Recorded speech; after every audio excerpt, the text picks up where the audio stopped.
Still July 16th, still Tuesday, still with Jonathan. So, in this attempt of self-discovery and all that shit, last night I went out with some of the comics, and I want to say Richard Young brought a friend. I can't remember his name, but we were talking. He seemed like a nice enough guy, and we're talking, and I can't remember how it got brought up, but he was basically like, "You come off as arrogant," and I'm sure I do. I don't know, Jonathan. Do I come off as arrogant? You can sometimes. Cool. When you're explaining things to people. That's okay. See, and I was trying to explain that to him, but he didn't know me. Mm-hmm. So he didn't understand that, like, when I'm trying to explain things to people, it's like half trying to explain it to people and half trying to explain it to myself. Like, and making sure that they understand what I'm saying. Because sometimes I feel very misunderstood. So what is it that I'm doing that comes off as condescending when I'm trying to, like, why? Why? You explain it to them as if they don't already know the information, or you assume that they don't know any of the information. So I should, in explaining something, I should assume they already know. You should ask them if they know. That's fair. That's fair. See, shit like that feels so obvious when it's said out loud, but it's like in my head, I'm like, no, I didn't even think to just fucking ask. Yeah. Just ask them if they know before you go into detail about something. Because I don't know if you've experienced this, but when someone's telling you about something you already know, it's annoying. Yeah, it's like, and then you don't say anything because yeah, I feel it. Okay, I'll just do that next time. All right, podcast over. 2 minutes. No, but okay. So one of the things I can do is ask ahead of time if you know it. What else? Like, okay, so is there anything else I'm doing that's coming off as like condescending or? And there's times when I'm doing it on purpose because it's funny, but like there are times when I don't. I'm not trying. I don't think I'm right. I just am trying to understand my own thoughts. The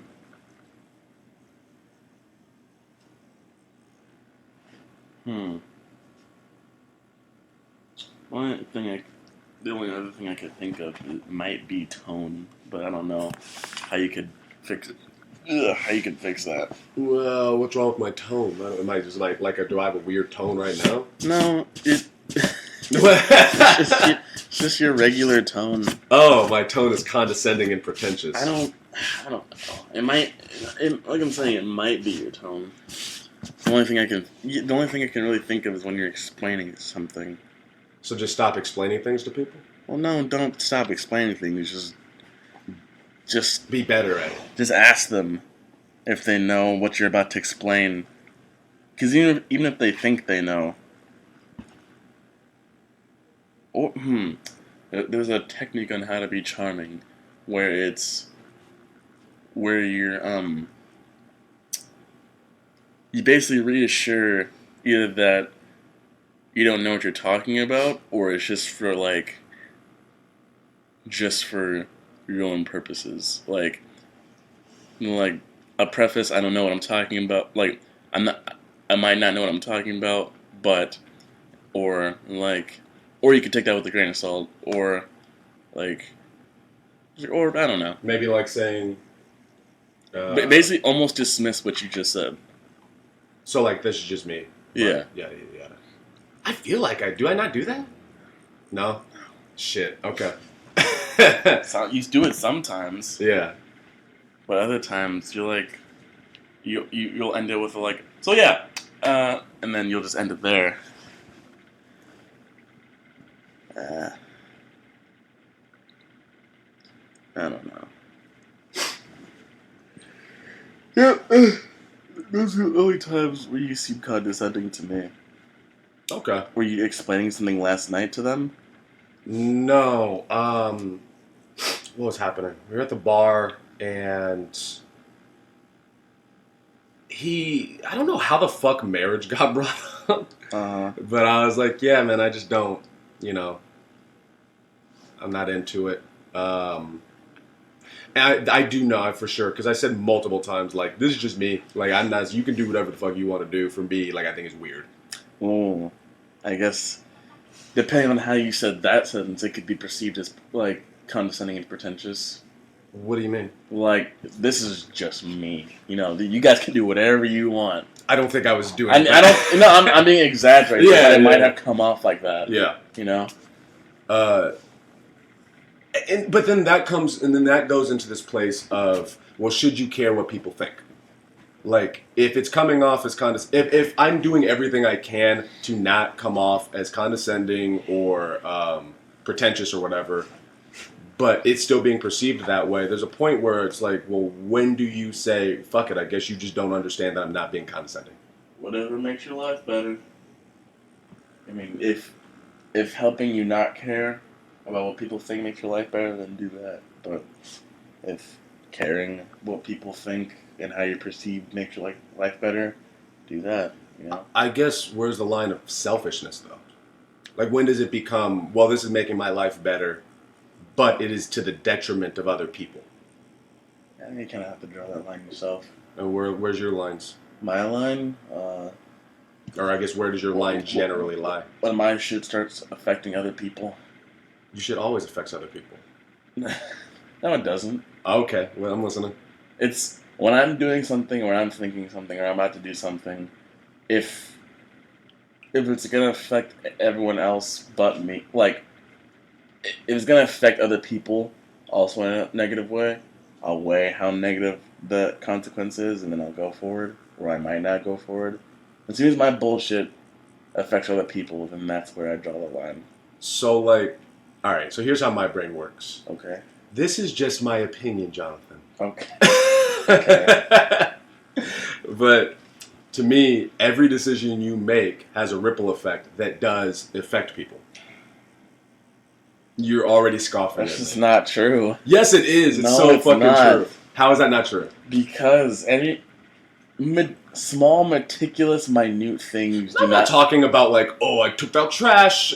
What if I hit a homeless person in the head? Like, what are you talking about? I'm talking about, okay, can you give me an example of something you don't think, something that's not, like, completely innocuous, but something you don't think affects anybody else? Like, what's an example? Last night when I was on stage, Yeah. I was talking about how many Mexicans there were at the beach. Okay. How's that gonna affect anybody? What do you mean? Like, me talking about how many Mexicans there were on the beach, how does that affect other people? How does that ripple out and affect other people? You're on stage in an attempt to make other people laugh. Okay. If for whatever reason, and I know your example doesn't fit this example well, but if for whatever reason you said something that upset, hurt someone's feelings, offended, yada, yada, yada, you have then inadvertently, and not even on purpose, but you have inadvertently affected their life. I don't know. I just don't think everything is so interconnected as you believe they are. I guess Jonathan, this is just my opinion. This is just my perspective. This is just my way of looking at things. Yep. This is just the road I take. Mm-hmm. This is the lane I choose to drive in. Oh, you're still going. But I could go on for a long time. But as you know, but I do believe that like obviously what like little things like what you the example you used, yes, that's a good example of like that doesn't really affect anything. That's not that big of a deal. I'm being an asshole arguing with that. But when you, I don't know, if you go to a book show and you don't give a fuck or you get drunk and you bomb, that I know that for a lot of people that doesn't whatever. Oh, I just bombed. Like that's how a lot of comedians look at it. I just bombed. But you just fucked over the producers. Oh. You fucked over the comic after you. Yeah. You fucked over the venue. Actually, yeah. If you bomb it, you might have just given the next comic after you, if he's funny, if him or her is funny, an advantage. Have you ever gone after someone, like, not like, oh, they didn't do well. Have you ever gone after someone who, like, walked the room bombed? Like, have you ever, it's terrible. Have. Tony. Yeah. Oh, fuck. Either Tony or Jay, they have an aggressive style. Yeah, they've walked the room. Right. Even Thor, I've gone after Thor, and he's walked someone out, and I go up after them, and Granted, it's a bit more difficult. There's this weird heaviness in the room that you're like, oh, okay, let's lighten this up now. Yeah. But and from the perspective of the producer, it's like, well, now you just walked customers. From the perspective of the owner, you just walked money. You just walked audience members, you walked money. So it's I maybe it's just my weird brain, but I do very much believe that everything you do does have some sort of ripple effect. And that's fine. Sometimes it's a good ripple effect, sometimes it's bad. And sometimes bad things create good ripple effects, and sometimes good things create bad ripple effects. Well, what's good or bad? Oh, man, bro. I don't know. You want to take some mushrooms, man? Oh. You want to fucking get high, bro? Shit. So, yeah. All right. Whatever. We've gone way off the rails here. So, I guess I'll ask people before I explain some shit. And then I'll preface with, this is just my opinion. And I'll do that in a tone that is not ridiculous. I think that's reasonable. What do you want, Leah? You crazy animal. You think people would treat me differently with Calliope than Aaliyah? I don't know. Because anytime I'm with Aaliyah, they compliment, but I feel like with Calliope... They don't compliment as much. Okay. Also, we're going... Hold on a second. Let me pause this. Yeah.